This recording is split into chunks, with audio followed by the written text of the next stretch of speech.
federal court just told millions of American gun owners that the rifle sitting in their safe is too dangerous for the Constitution to protect. Not too dangerous for civilians, too dangerous for the Second Amendment itself. That is the actual legal argument that a federal circuit court put in writing and used to uphold a ban on one of the most commonly owned firearms in America.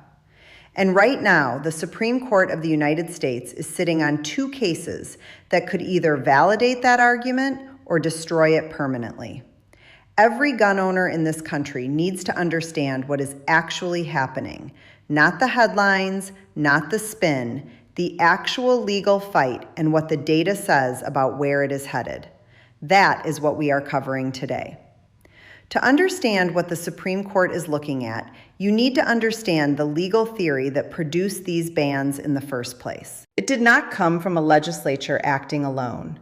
It came from a federal circuit court that decided to interpret the Second Amendment in a way that most constitutional scholars have called legally indefensible. Here is exactly what happened. Illinois passed a statewide assault weapons ban in 2023. Cook County, which includes Chicago, had its own ordinance making it a criminal offense to sell, transfer, or even possess what they classify as assault weapons.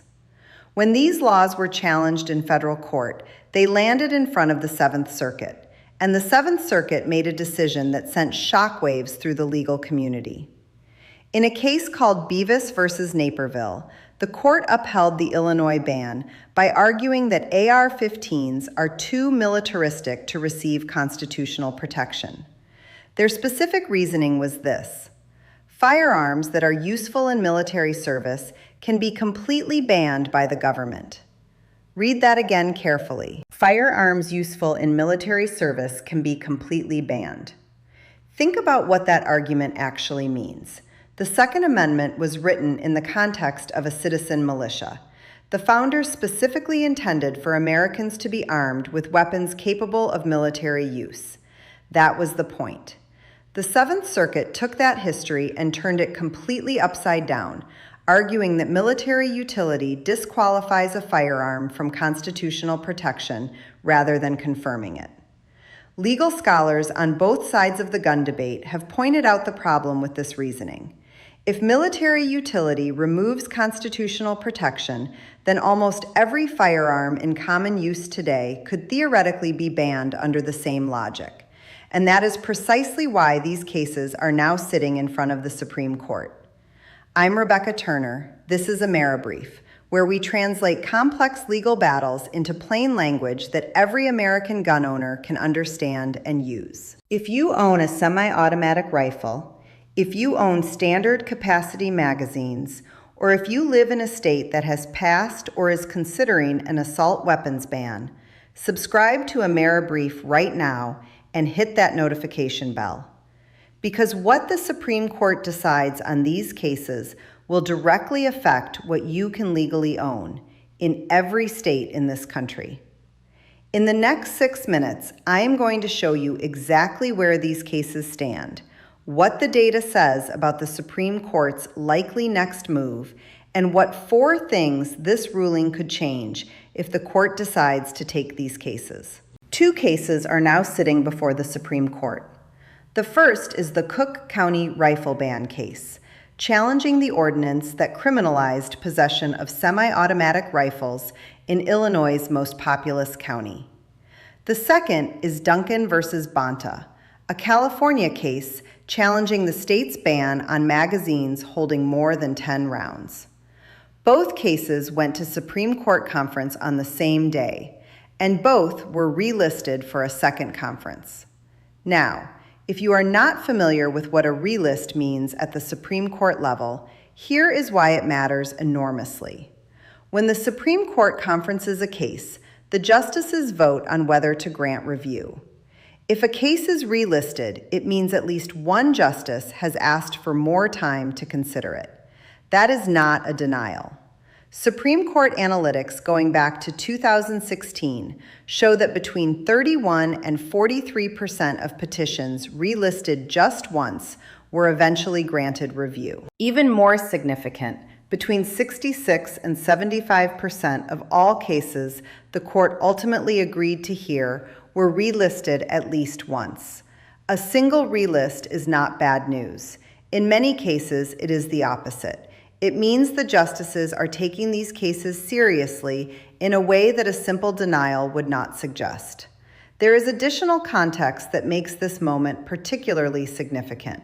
Justice Kavanaugh, after the court declined to hear a previous rifle ban case, made a public statement that the time would come, and come soon, when the Supreme Court would need to address whether semi-automatic rifles are constitutionally protected. He said it could happen within a term or two. That statement was not casual. Supreme Court justices do not make public comments about future cases without a reason.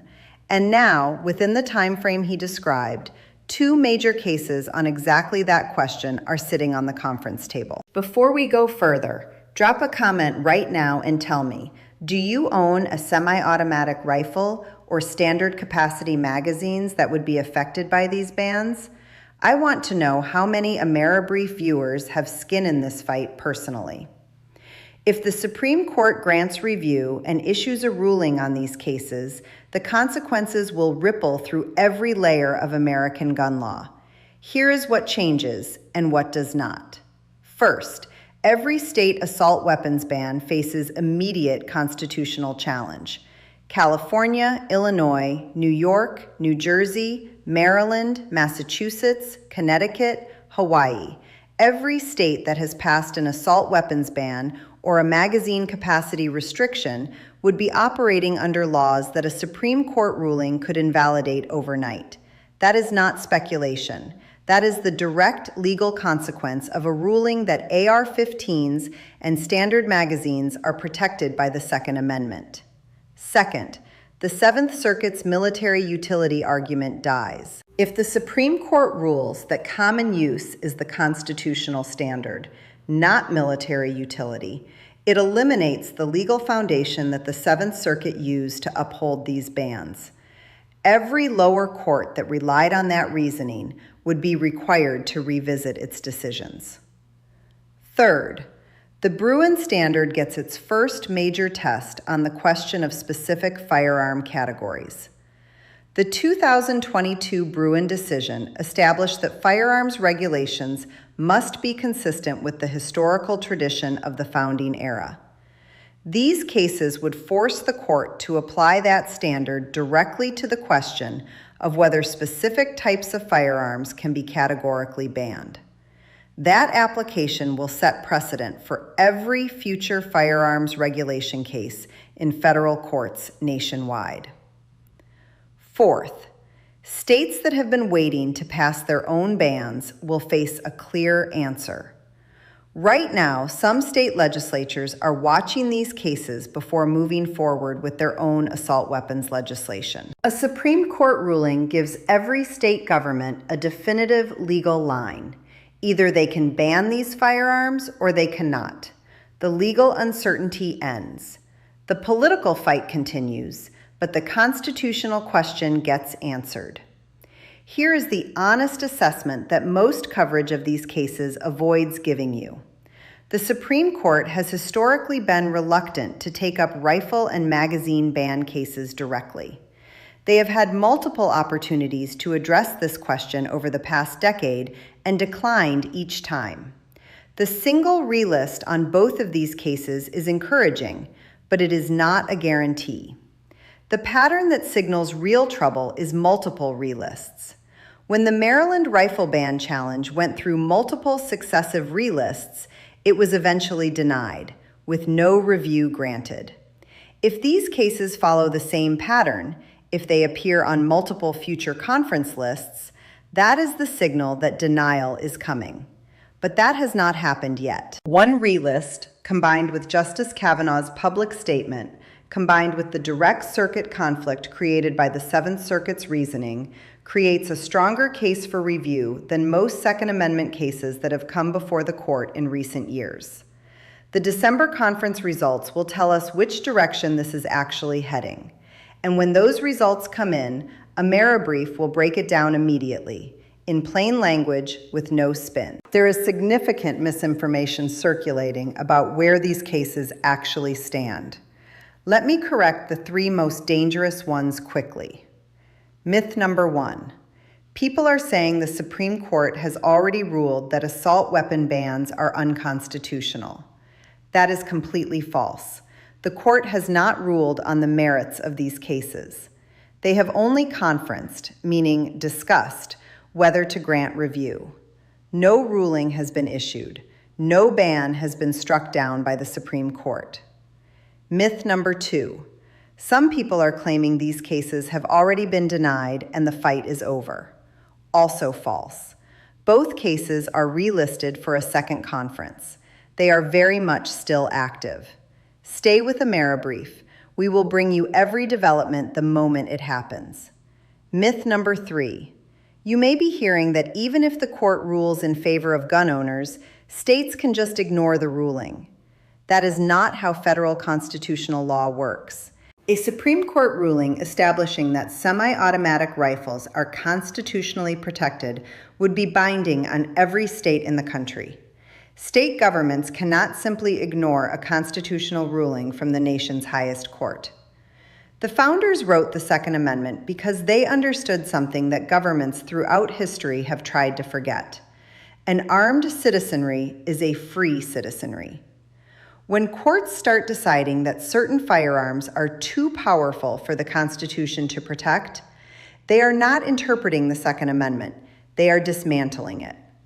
The Seventh Circuit's military utility argument is one of the most constitutionally backwards legal theories to come out of a federal court in decades. And the Supreme Court has the opportunity to say so clearly and permanently. Whether they take that opportunity is what we are all waiting to find out. The mainstream media is not explaining the real legal stakes of these cases. That is why AmeriBrief exists. That is why you are here. And that is why we have to keep building this together. The people watching right now are the ones who will be ready when the decision comes down. And it is coming.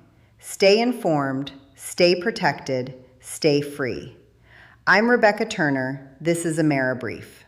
Subscribe to AmeriBrief and ring that notification bell, because when the Supreme Court releases its next update on these cases, you need to hear what it actually means before anyone has a chance to spin it.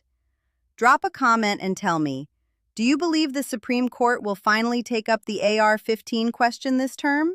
Yes or no? I read every single comment. And share this video with someone you know who owns a semi-automatic rifle or lives in a state with an assault weapons ban, because what the court decides next could change what they legally own overnight. Stay informed, stay protected, stay free. I'm Rebecca Turner. This is AmeriBrief. This video is for educational and informational purposes only. It does not constitute legal advice and does not create an attorney-client relationship. Firearms laws vary significantly by state and are subject to frequent change. Always consult a licensed attorney in your jurisdiction before making any decisions regarding firearm ownership.